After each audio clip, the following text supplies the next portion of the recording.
On Inspire today, I meet a man recognized across Africa as the leading American expert on African policies.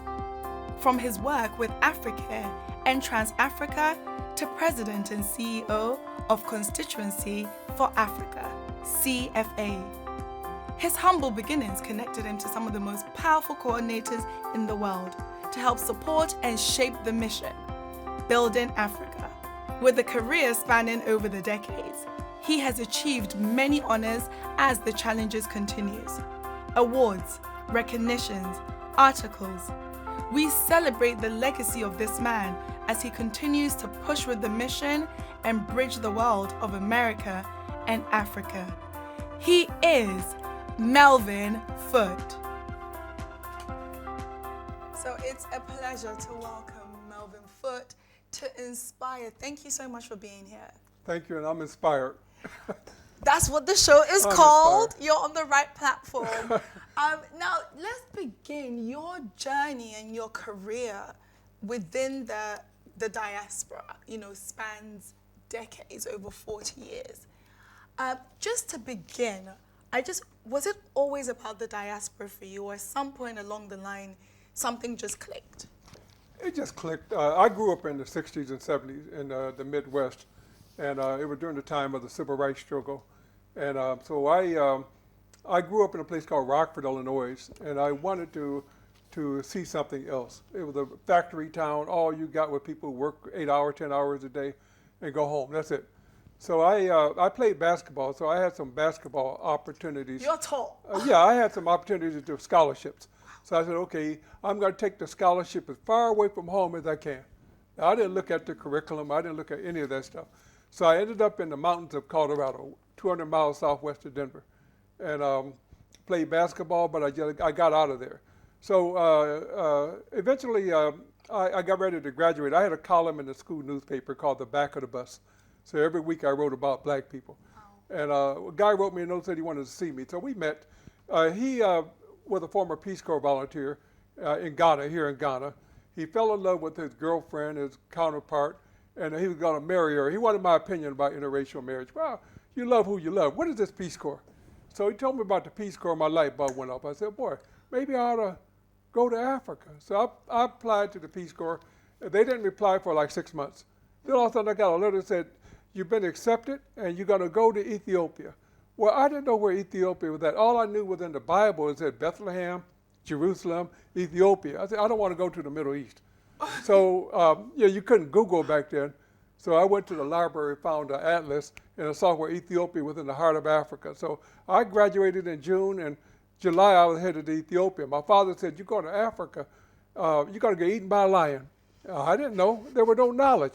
Only thing I knew about Africa back then was Tarzan from the movies. The white Tarzan, yes. White Tarzan. Man in the jungle. That's what I knew about. I knew about Idi Amin, and I knew about apartheid. That's it. So I went to Africa as a Peace Corps volunteer, and I've been working on Africa ever since. Now, your career, you have met some of, global leaders on Africa, just to kind of name a few: Nelson Mandela, Bishop Desmond Tutu, even working with civil rights leader Reverend Jesse Jackson, Randall Robinson, so many people. From your journey from the Peace Corps to when you started your work with the diaspora, especially on Africa, did you ever envisage that it would take you from Peace Corps, I'm here, to the kind of global leaders, Kofi Annan? I mean, so many people that you managed to not only work with, but to also work on developing policies for Africa and to making Africa better. No, absolutely not. I started out as a Peace Corps volunteer. I was thinking that I might go back home and coach basketball, or, I wasn't even thinking like that. But one thing led to another. I got a job with Meharry Medical College, assistant administrator for the International Center. So that took me back to Africa. I joined Africare after that, and I served in Somalia as country director for 3 years during the war and all this kind of thing.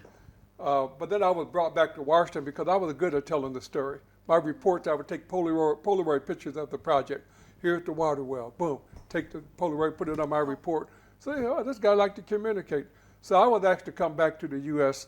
In '84 to head up a new effort to educate Americans about Africa, especially Black Americans, and to build public support for AfriCare's work, with food and water and health clinics. So one thing led to another. And our CFA got started as a project of AfriCare. And I just put a network together and said, okay, all of the organizations that work on Africa would be part of the network. And so it wasn't one organization. Because what I saw was all the organizations did different things, and they were competing with one another. Yeah, AfriCare doing development work, Trans-Africa doing lobbying, Leon Sullivan's doing what he does, and so on and so forth. So I said, okay, they don't talk to each other. They were like tribes. They were like tribes. They were like Shanti and Ga. Of course, opposite sides, but we're all together at the same time too. So I decided to break down the tribalism and say, okay, let's all work together, at least on policy. Let's work together, at least on educating Americans about Africa. So CFA became that network.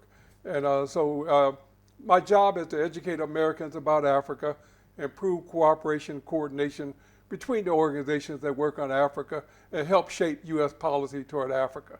So it kind of emerged over time. One thing led to the next thing, and next thing you know, I looked up and wow, I'm controlling a great sphere of influence.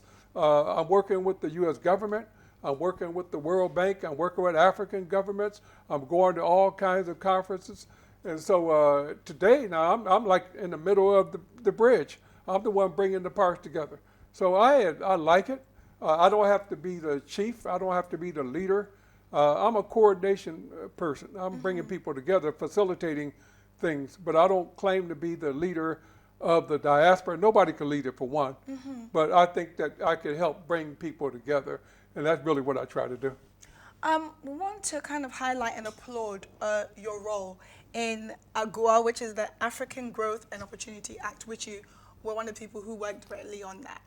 What would you say is how do you see, after all your years in the diaspora and also obviously Africa-US relations, what do you think is next? Where is it going next? So you've seen it from a long way to now. Where do you think it's going next? Well, it really is an interesting point. I worked with AGOA under Rosa Whitaker. Rosa and a guy named Mike Williams, who was Congressman Jim McDermott's chief of staff. They were the generals in this battle. And my job was to get the grassroots mobilized. So I organized town hall meetings all over the country, and Rosa would come, and Mike would come, and we'd bring some members of Congress who would come. And so we did some interesting work. I've been involved in just about every major initiative, U.S. initiative on Africa, PEPFAR. We actually did the concept for PEPFAR. Ron Dellums was my chair, and we came up to, Bush, we were trying to push Bush to commit $1 billion for HIV/AIDS in Africa. Bush goes before the mic, State of the Union, said $15 billion for HIV/AIDS in Africa. Wow. It blew us away. So a lot of things, I'm the catalyst and stuff, but that don't mean I'm driving. I don't have to be the leader of anything. Mine is to make sure it gets done. So a lot of, with the Biden administration, you got a lot of young people. I'm an elder now. A lot of the young people in the administration, he has a lot of really great people working in his administration, but they don't know what the history, they don't know what to do. So they call me, AGOA, for instance, is getting ready to expire next year. And so the Ways and Means Committee and the National Security Director called me and said, what do you think we ought to do to follow up on AGOA? So I'm in the process now of pulling people together. I talked to Kelly Mene, the head of the African Continental Tuesday here in Accra, and I said, I'm looking for your opinion. What do you think needs to happen with AGOA? So he's going to write me a couple points. I called Mike Williams. We're going to meet when I get back. We're going to meet with the Ways and Means Committee. We pulled together a group of diaspora leaders who are caucusing on this. So we're going to come back with some serious recommendations about what the U.S. government can do and should do to support trade with Africa going forward. So I like this role. I like the role of being an advisor. And I'm thinking I'm closing in on my retirement. People don't believe it. People don't believe it. That's breaking news for you.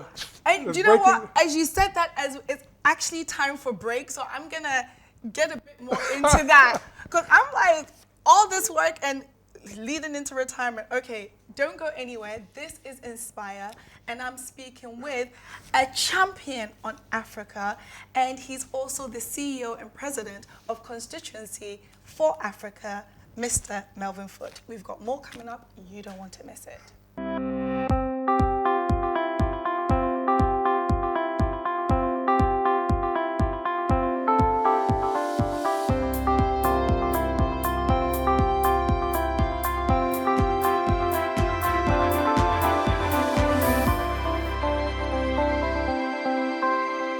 Welcome back to Inspire, and today I'm speaking with a champion on Africa-US relations and the diaspora. He's also the CEO and the president of the Constituency for Africa, CFA, Melvin Foote. I was going to say Mr., but he's like, just call me Melvin. Are you sure you're ready to retire? Yeah, I am. I'm not ready. It's not a question of being ready, but I believe that life calls you at certain times. And a big part of my thinking is we got to prepare the next generation to support Africa. People ask me, do I have somebody in place to carry on? No, because I don't think anybody would be ready to do what I've done, the sacrifices I've made, to do this work. And I do it because it's my mission. It's my life mission, and it's not work. It's not work if it's your life mission. But I don't think that there's somebody 35 years old out there saying, okay, I want to follow your lead, and I'm ready to go without salary. I'm ready to do whatever I have to do to, I don't think that person's out there. And if that person is, but I think I planted a lot of seeds out there. I think there's a lot of people carrying on various parts of this work now, and I think that's going to continue. But whether there's an organization that's dedicated as I am, I don't know. I don't know about that. That's what I was actually going to come on to, the fact that, so many U.S. advocacy groups on Africa started many, many years ago, and over the course of the years, either they become irrelevant or they didn't quite, they became dead in the water, as the saying goes. You're still going, still very passionate, as I can see. What is behind your staying power? When it comes to a big part of it is CFA is small. I say we're a speedboat, we're not a battleship. And all of the battleships are out of business now. They've been decommissioned. And, Africare, Trans-Africa, Washington Office on Africa, Africa Action, National Council of Negro Women, and many others have disappeared because of funding. Part of it is the power structure don't want us involved. There are people out there who see my work as detrimental toward their goals of trade with Africa, or they want to cut these oil deals. So when I'm talking about democracy and governance and diaspora engagement, there are people out there, they won't tell you directly that they don't want you, but they make sure you don't get the funding you need to support your mission. And so having said that, it doesn't take a lot of money to run my organization. You really need a computer, you need a cell phone, you need a network, good relationships, and you can really good to go. You don't need a big operation, expensive operation to do it. And I kept it that way, partly because I had to, and didn't have resources otherwise. But the other part of it is, they have a hard time tracking me down because I'm so fast and nimble. I could turn on a dime. And I think that that's a key element going forward. I want to, you mentioned earlier on about, your youth and you're playing basketball, and you decided to kind of take that trip, join the Peace Corps, and go to Africa.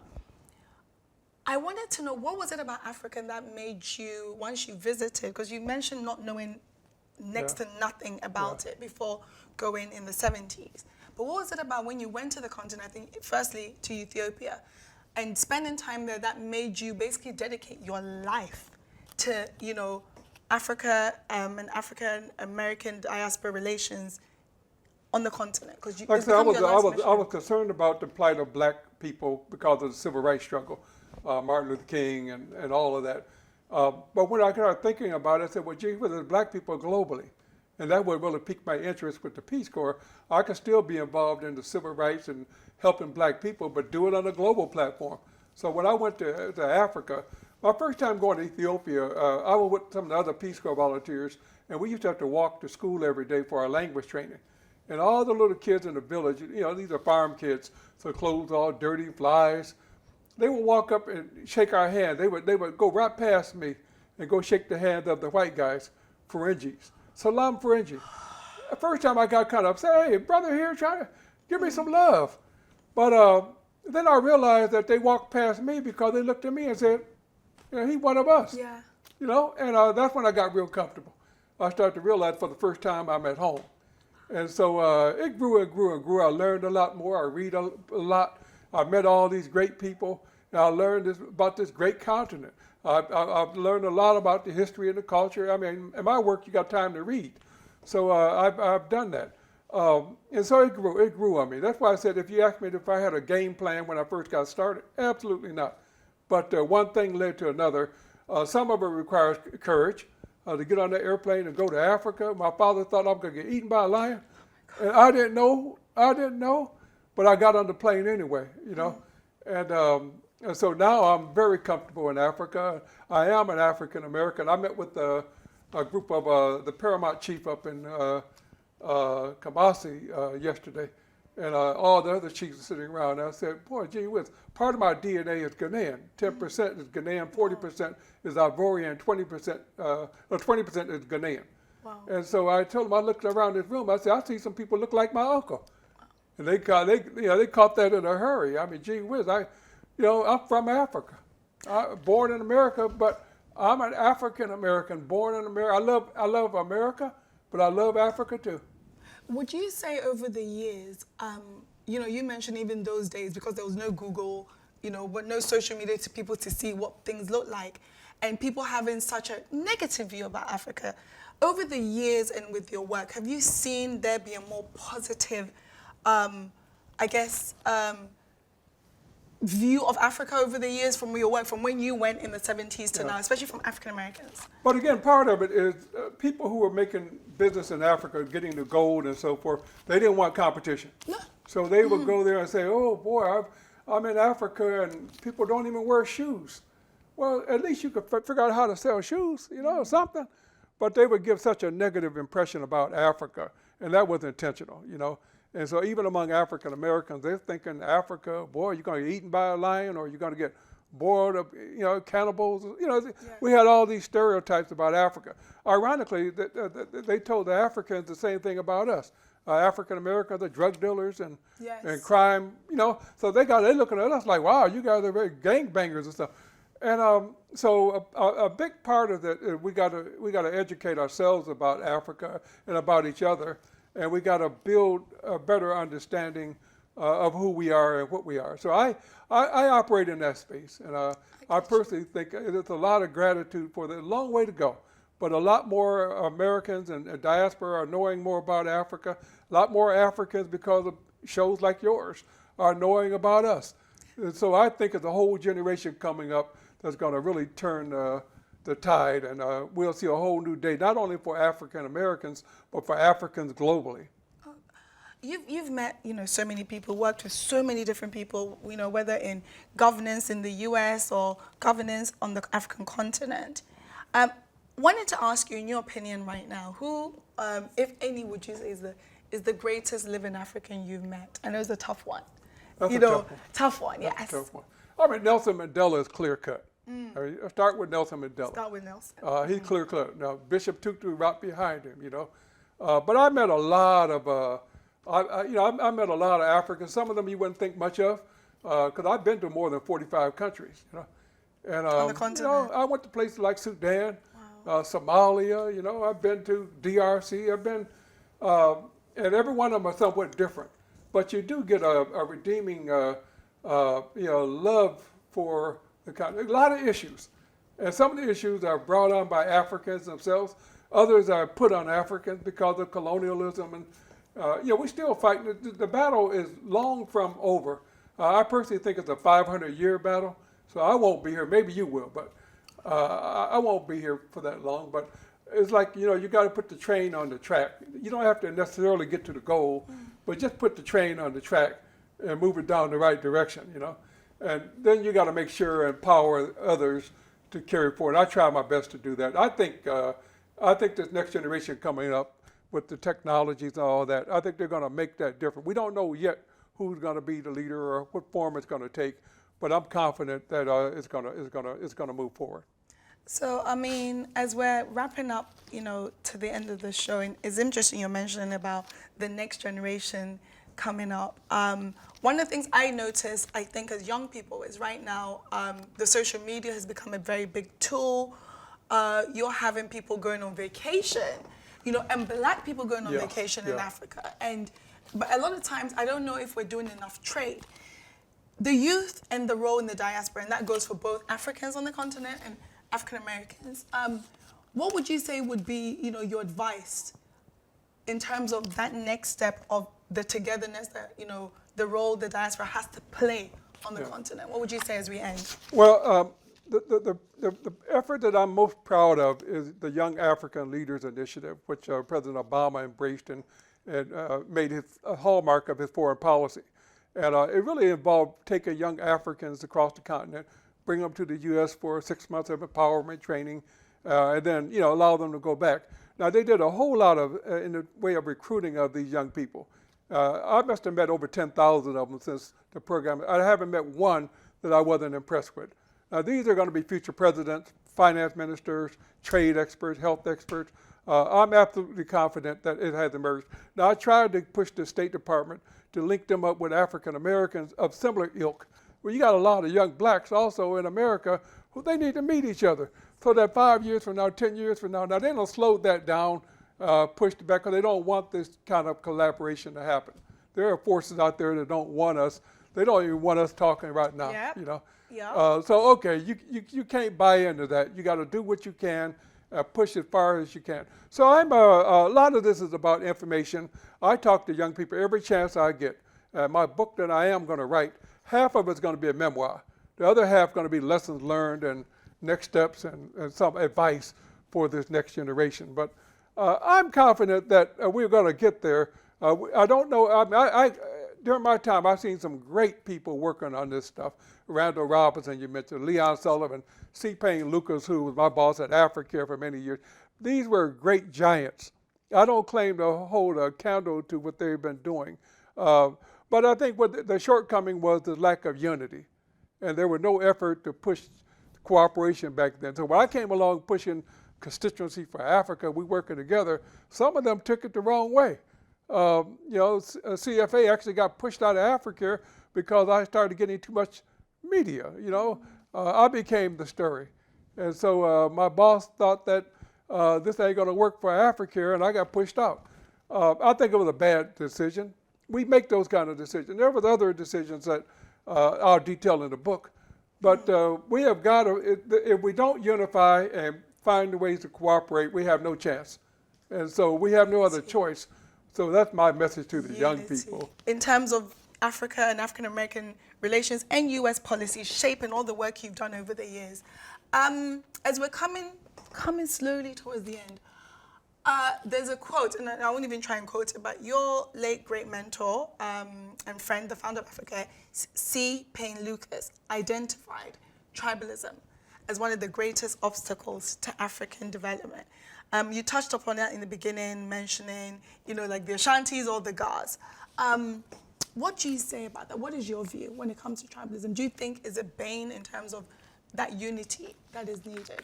Well, I think Africa culture is something to behold. It's the strength of the continent, and the fact that the traditions going back thousands of years is important.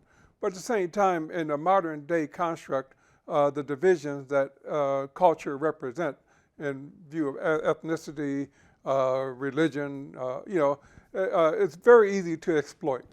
And it's very easy to get Africans to fight Africans. And, so we fight each other. Who walks away with the gold and the diamonds and the minerals and the wealth? And, I think the Europeans, the colonizers recognized that early. And that's why you got 50-something countries in Africa now. That's why you got the continent structured the way it is. And it's actually not productive for the continent to move forward.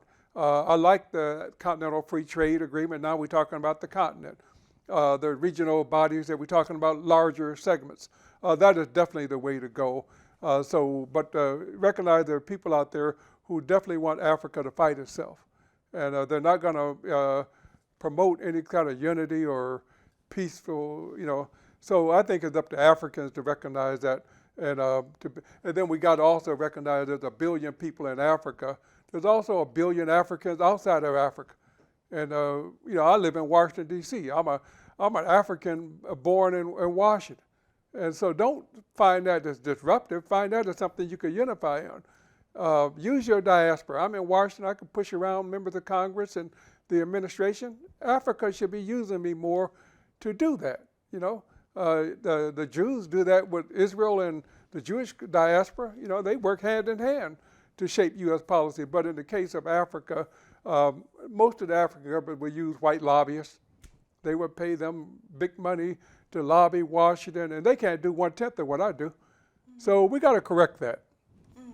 Okay, so just on that note, what's your final words as we go on? Please feel, and I think for me, because we always have a lot of youth watching, again, what do we need in order to unify more? Well, you know, my message is don't agonize, organize. You know, you can get mad and you can complain all you want, but you know, get yourself organized to get something done. So some of these things that need to happen, our people need to take leadership. We need to take leadership in the faith-based community. We need to take leadership on trade. We need to take leadership on culture. You know, a lot of this is within us to take the lead on. So mine is don't agonize, organize.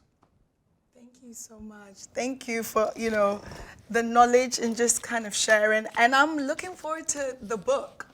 The book, when are you going to write it? How soon can we get it? I claim to have it at the end of this year. Okay. I claim. Claim. I had to put a marker there, but I got to figure out some way to get it done. But I definitely been thinking about it. I got it framed. I got the title is Opening Doors to Africa. You know, that's the title I'm going to go with. But I got to actually sit down and put, you know, pen to paper and make it happen. Well, thank you for being here, and thank you for sharing, you know, a bit about your journey and your career. And it's been a real pleasure. So thank you. No, thank you. It's a joy being here in Ghana, and certainly it's a joy being here on the studio. Well, that's all we have time for. I've been speaking with a giant on Africa and U.S. and African-American relations. Of course, he is Melvin Foote, and I've certainly been inspired. I hope you've been too. Until next time, my name is Ama Kababrese. I will catch you soon.